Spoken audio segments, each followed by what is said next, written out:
Hello everybody, అందరూ ఎలా ఉన్నారు? లాస్ట్ వీడియో కంటిన్యూషన్ ఇది. చాలా కాలమైంది. నేను చూసాను చాలామంది మన సహోదరులు నెక్స్ట్ వీడియో కోసం వెయిట్ చేస్తున్నామని చెప్తున్నారు. అయితే యూనివర్సిటీ అండ్ పర్సనల్ వర్క్ వలన అప్లోడ్ చేయడం సాధ్యపడలేదు. ఎవరైనా కొత్తవారు వీడియో చూసినట్లయితే నా జర్నీ పూర్తిగా అర్థమవ్వడం కోసం నేను ముందు అప్లోడ్ చేసిన 2 వీడియోస్ చూడండి. ఇంకొంచెం క్లారిటీగా అర్థమవుతుంది. ప్రకటన గ్రంథంలో ఉన్న 7 సంఘాలను నేను దర్శించడం జరిగింది.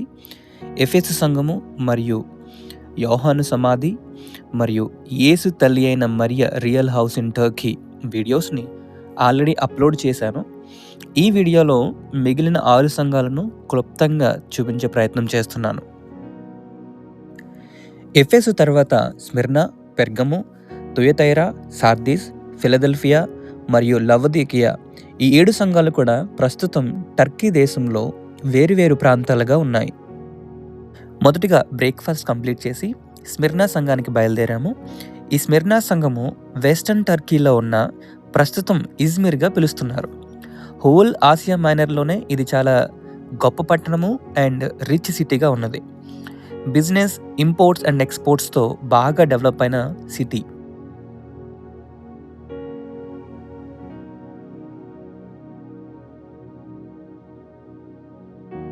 ఈ సంఘాన్ని మనం ప్రకటన గ్రంథం 2వ అధ్యాయం 8వ వచనంలో చూడవచ్చు. స్మిర్నా పట్టణము చాలా పురాతనమైనది. ఈ పట్టణాన్ని హిత్తీయులు నిర్మించారు. అయితే క్రీస్తు పూర్వం 600 ప్రాంతంలో లిడియా రాజైన అలైట్స్ ఈ పట్టణాన్ని పూర్తిగా నాశనం చేసేసి ఒక దెబ్బగా తయారు చేశాడు. తరువాత అలెగ్జాండర్ ది గ్రేట్ క్రీస్తు పూర్వం 334 ప్రాంతంలో మళ్ళీ ఈ పట్టణాన్ని నిర్మించడం జరిగింది.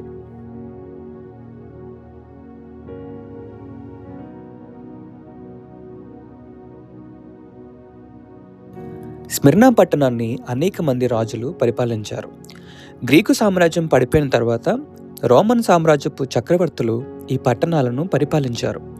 అలా వచ్చిన చక్రవర్తే ఐగుస్తు రాజు.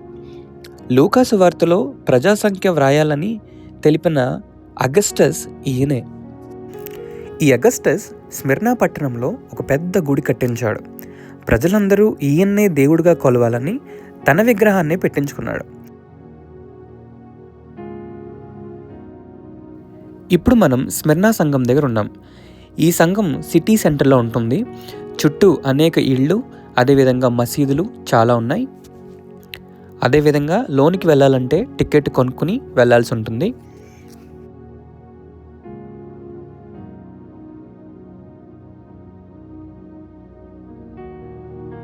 మనం చూసినట్లయితే టర్కిష్ భాషలో స్మిర్నా సంఘం కోసం రాయబడి ఉన్నది.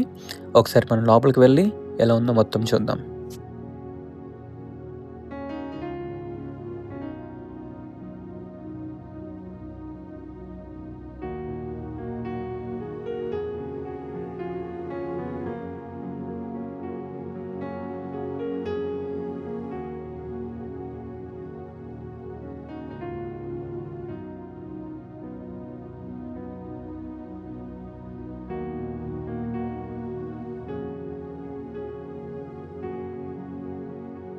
మనం గమనించినట్లయితే ప్రతి సంఘం దగ్గర కూడా కేవలం శిథిలాలు, ఆనవాళ్లు మాత్రమే ఉంటాయి. ఎందుకంటే ఈ సంఘాలన్నీ కూడా 1900 సంవత్సరాల క్రితం నిర్మించబడినవి. ఆ కాలంలో చక్రవర్తులే తమని తాము దేవుళ్ళుగా ప్రకటించుకునేవారు. ఈ అగస్టస్ తర్వాత నీరో చక్రవర్తి, తర్వాత టిబేరియస్ అనే చక్రవర్తులు వాళ్ళకు వాళ్ళు గుళ్ళు కట్టించుకుని పూజలు చేయించుకునేవారు. వాళ్ళ తర్వాత డొమిటియన్ అనే చక్రవర్తి వచ్చాడు. ఆ కాలంలోనే యోహాను ఈ చక్రవర్తికి మొక్కకుండా యేసుక్రీస్తే దేవుడని దృఢంగా ఉండడంతో యోహానును పద్మాసు దీవిలో పడేయడం జరిగింది. పద్మాసు దీవి నుండి స్మిర్నా సంఘానికి 247 కిలోమీటర్లు, స్మిర్నా సంఘం నుండి ఎఫెసు పట్టణానికి 62 కిలోమీటర్ల దూరం. స్మిర్నా అనగా చేదు అని అర్థం. క్రీస్తు శకం 69లో యోహానుకు ప్రియశిష్యుడైన పాలీకార్ప్ స్మిర్నా సంఘానికి బిషప్గా ఇంచుమించు 50 సంవత్సరాలు పనిచేశారు. యేసుక్రీస్తుని తప్ప వేరే ఎవ్వరిని, ఏ చక్రవర్తిని కూడా దేవునిగా అంగీకరించేవారు కాదు ఈ పాలీకార్ప్. స్మిర్నా పట్టణంలో ఒక బలమైన సువార్తికునిగాను అద్భుతమైన పరిచర్య ఆయన అందించారు. చాలా దృఢమైన విశ్వాసంతో పాలీకార్ప్ ఉండడం వలన అనేక మార్లు శ్రమలను అనుభవించారు. రోమన్స్ చేత అనేక సార్లు అరెస్ట్ చేయబడ్డారు. రోమన్ గవర్నర్ పాలీకార్ప్ని ఒక పెద్ద స్టేడియం మధ్యలో తాళ్లతో కట్టేసి, చక్రవర్తి దేవుడు యేసుక్రీస్తుని ఒక్కసారి తిట్టు, నిన్ను వదిలేస్తానని అడుగుతాడు. దానికి పాలీకార్ప్, 86 సంవత్సరాలు నేను ఆయన్ని సేవించాను, ఒక్క చెడు కూడా నాకు ఆయన చేయలేదు, నన్ను రక్షించిన నా రాజుని, నా దేవుణ్ణి నేను ఏ విధంగా దూషించగలను, నేను ఒక క్రైస్తవుణ్ణి అని గట్టిగా అరిచి చెబుతారు. అందుకు రోమన్ ప్రజలందరూ కూడా పాలీకార్ప్ని బ్రతికుండగానే తగలబెట్టేయమని స్టేడియం అంతా కేకలు వేస్తారు. అప్పుడు పాలీకార్ప్ చుట్టూ కట్టెలు పెట్టి బ్రతికున్న పాలీకార్ప్ని తగలబెట్టేస్తారు. మంటల్లో కాలిపోతున్న పాలీకార్ప్ని కత్తులతో పొడవడంతో ఆయన రక్తం మంటల్లో పడి మరింత ఎక్కువగా మంటలు చెలరేగి ఆయన కాల్చివేయబడి కేవలం తన ఎముకలు మాత్రమే మిగులుతాయి. ఇది క్రీస్తు శకం 155 ఫిబ్రవరి 23న జరిగింది. పాలీకార్ప్ తర్వాత ఆయన శిష్యుడైన ఐరేనియస్ స్మిర్నా సంఘానికి ప్రవక్తగాను బిషప్గాను ఉన్నారు. ఐరేనియస్ స్మిర్నాలోనే జన్మించి ఒక యంగ్ బిలీవర్గా పాలీకార్ప్ దగ్గర ట్రైనింగ్ తీసుకుని ఫ్రాన్స్లో కొంతకాలం ప్రీస్ట్గా పనిచేశారు. అనేక ఫాల్స్ టీచింగ్స్ని ఈయన సరిచేశారు. ఇది స్మిర్నా పట్టణం యొక్క హిస్టరీ. ఇక స్మిర్నా సంఘం విషయానికి వస్తే అనేక శ్రమలను ఎదుర్కొని నిర్భయంగా నిలబడిన సంఘంగా మనం చూడవచ్చు. దేవుడు ఒక్క నింద కూడా స్మిర్నా సంఘం మీద మోపలేదు.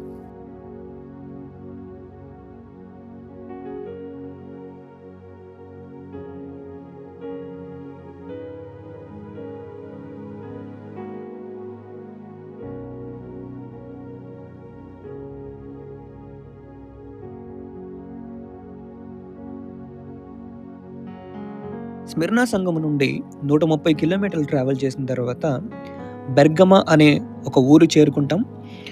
ప్రకటన గ్రంథం 2వ అధ్యాయం 12వ వచనంలో బెర్గమా సంఘమును మనం ఇక్కడ చూడవచ్చును. బెర్గమా నగరంలో 40 అడుగుల ఎత్తుగల ఒక గొప్ప బలిపీఠం ఉండేది. నిత్యము దాని నుండి ధూపద్రవ్యములు వేసేవారు. అదేవిధంగా ఎస్కలోఫియస్ అనే ఒక దేవతను ఎక్కువగా పూజించేవారు. విగ్రహారాధన, జారత్వము విపరీతంగా ఇక్కడ ఉండేదని మనం చదవచ్చు. 2 లక్షల పుస్తకాలను కలిగి ఉన్న ప్రపంచంలోనే అతిపెద్ద లైబ్రరీ పెర్గమాలో ఉండేది.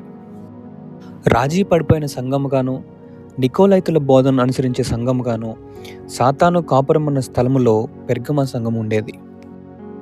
అయితే యోహాను శిష్యుడైన అంతిప ఇక్కడ సువార్త చేశారు.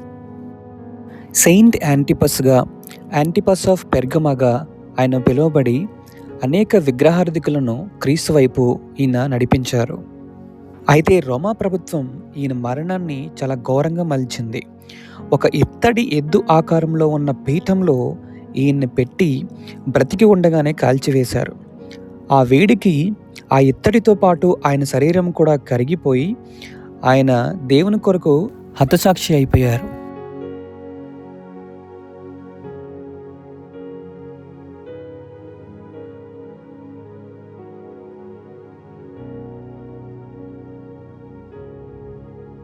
ఇంకా ఆ రోజు రాత్రి డిన్నర్ చేసేసి మరునాడు 4వ సంఘకాలమైన తుయతైరాకు వెళ్ళడం జరిగింది. ఈ తుయతైరా సంఘము ప్రస్తుతం అకిసార్ అనే ప్రాంతంలో సెంటర్లో ఉంటుంది. తుయతైరా సంఘంలో విగ్రహారాధన, విగ్రహాలకు అర్పించిన నైవేద్యములను తినడంతో పాటు యెజబేలు బోధలను అనుసరించేవారుగాను, ఒక కరప్టెడ్ సంఘముగాను ఉండేవారు. అపోస్తలుడైన పౌలు గారు ఎఫెసులో సువార్త చేస్తున్నప్పుడు వాక్యము తుయతైరా వరకు చేరవేయబడింది. బైబిల్లో ఊదా రంగు పొడి అమ్మే లూదియా ఈ తుయతైరా పట్టణస్థురాలే. చెరసాల నుండి బయటికి వచ్చిన తరువాత పౌలు శీలలు లూదియా ఇంటికే వెళ్తారు. ప్రేమ, విశ్వాసము, సహనము విషయంలో ఈ సంఘాన్ని దేవుడు మెచ్చుకొని యెజబెలు బోధ విషయంలో ఈ సంఘాన్ని నిందించడం జరిగింది. ప్రకటన గ్రంథం 2వ అధ్యాయం 18వ వచనం నుండి మనం చదివినట్లయితే ఇంకా అనేక విషయాలు ఈ సంఘం కొరకు మనం తెలుసుకుంటాం. ఇప్పుడు సార్దీస్ సంఘాన్ని చూడబోతున్నాం. ప్రకటన గ్రంథంలో 5వ సంఘంగా ఈ సార్దీస్ సంఘం పరిగణించబడింది.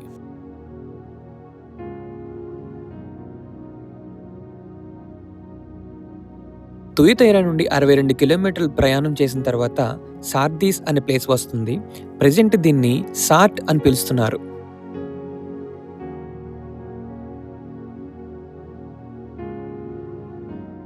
సార్దీస్ పట్టణము చాలా ధనిక మరియు శక్తివంతమైన పట్టణముగా ఉండేది మరియు ఇది లిడియన్ కింగ్డమ్కి రాజధానిగా ఉండేది. అయితే క్రీస్తు శకం 17లో పెద్ద భూకంపం రావడంతో ఈ పట్టణం అంతా కూడా నాశనం అయిపోయింది. తిరిగి రోమియోలు దీన్ని నిర్మించడం జరిగింది.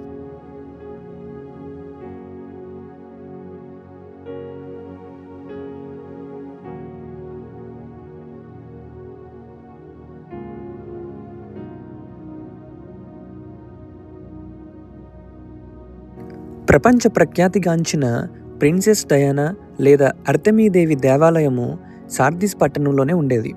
అందుచేత సార్దీస్లో విగ్రహారాధన చాలా విపరీతంగా ఉండేది. తరువాత పౌలు గారి ద్వారా సువార్త వెళ్ళింది.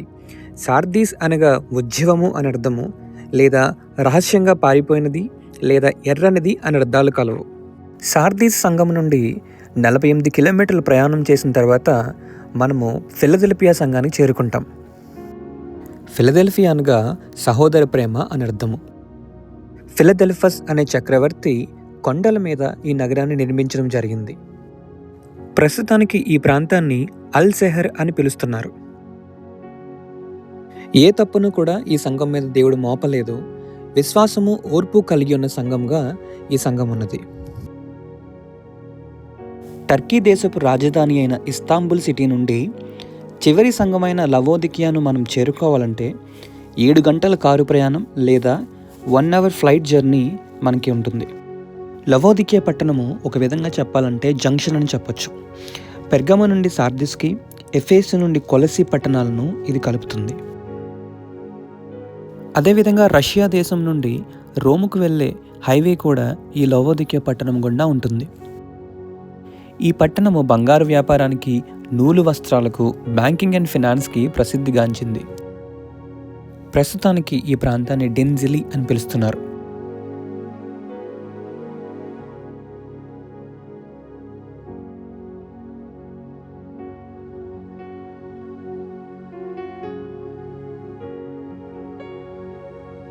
క్రీస్తు పూర్వం 260లో యాంటియోకస్ అనే చక్రవర్తి తన భార్య అయిన లేయోడెసియా కొరకు ఈ పట్టణాన్ని నిర్మించి తన పేరునే ఈ పట్టణానికి పెట్టడం జరిగింది.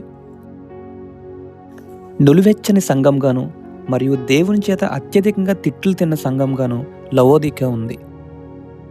అపోస్తులైన పౌలు గారి శిష్యుడైన ఎపఫ్రా అనే యవనస్తుడు ఈ సంఘాన్ని స్థాపించడం జరిగింది. ఈయన కోసం బైబిల్లో 3 సార్లు ప్రస్తావించబడింది. కొలస్సి, లవోదికియా మరియు హీరాపోలి ఈ 3 సంఘాలను స్థాపించింది ఈయనే. పౌలు గారు ఎఫెసులో సువార్త చేస్తున్నప్పుడు ఆ వాక్యాన్ని విని రక్షించబడిన అనేక మంది యవనస్తులు వాళ్ళ గ్రామాల్లో సంఘాలను స్థాపించేవారు. దేవుని కోసం నిలబడి తన పాస్టర్ గారైన పౌలు గారి కోసం అనేక శ్రమల్లోనూ జైల్లో కూడా తోడుగా ఉన్న నమ్మకమైన వ్యక్తి ఈ ఎపఫ్రా.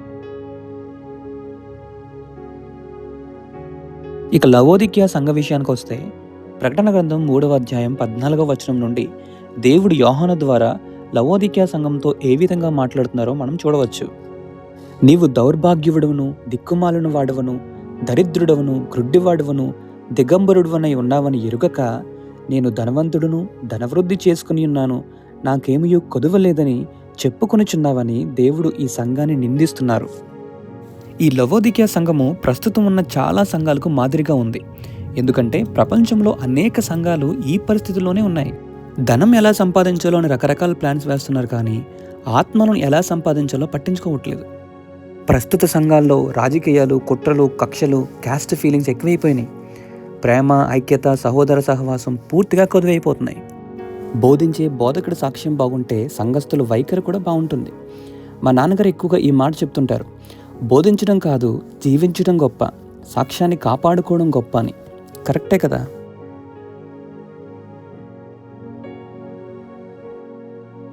నేను ఈ 7 సంఘాలను మీకు చూపించడానికి ముఖ్య కారణం ప్రతి సంఘం కొరకు అవగాహన వస్తుందని. ఏ సంఘంలో ఏ పరిస్థితి ఉందో, ఆ రోజుల్లో అపోస్తలులు ఏ విధమైన పరిచర్య చేశారో తెలుసుకుని మన ఆత్మీయ జీవితాన్ని ఇంకా బలంగా కొనసాగించాలని. సంఘానికి హక్కు ఉంది. సంఘ పరిస్థితిని చూడండి, సేవకుని సాక్ష్యాన్ని చూడండి. ఆయన బోధించే బోధ షుగర్ కోటింగ్లో ఉండి తీర్పుకు దారితీస్తుందా, లేదా ఖండిస్తూ, బుద్ధి చెప్తూ, సరిచేస్తూ పరలోకానికి దారితీస్తుందా అని. ఈ రోజుల్లో కూడా డబ్బుకు అమ్ముడిపోయే సేవకులతో పాటు వాక్యానికి కట్టుబడి దేవునికి నమ్మకంగాను పరిశుద్ధంగాను జీవిస్తున్న సేవకులు ఇప్పటికీ మన మధ్యనున్నారు. మాకు వాక్యాన్ని పరిచయం చేసిన మా సేవకుల మీద ప్రేమ, గౌరవం ఇప్పటికీ ఎప్పటికీ ఉంటుంది.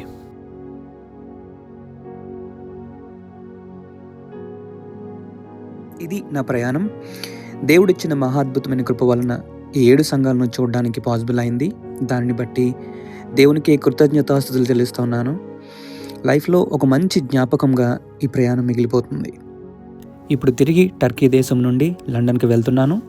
నా కోసం, నేను చేస్తున్న జాబ్ కోసం, నా కుటుంబం కోసం మీ అనుదిన ప్రార్థనలో జ్ఞాపకం చేసుకోమని మనవి. మన ప్రభువును, తన ప్రియకుమారుడైన యేసుక్రీస్తు మిమ్మల్ని ఆశీర్వదించును గాక.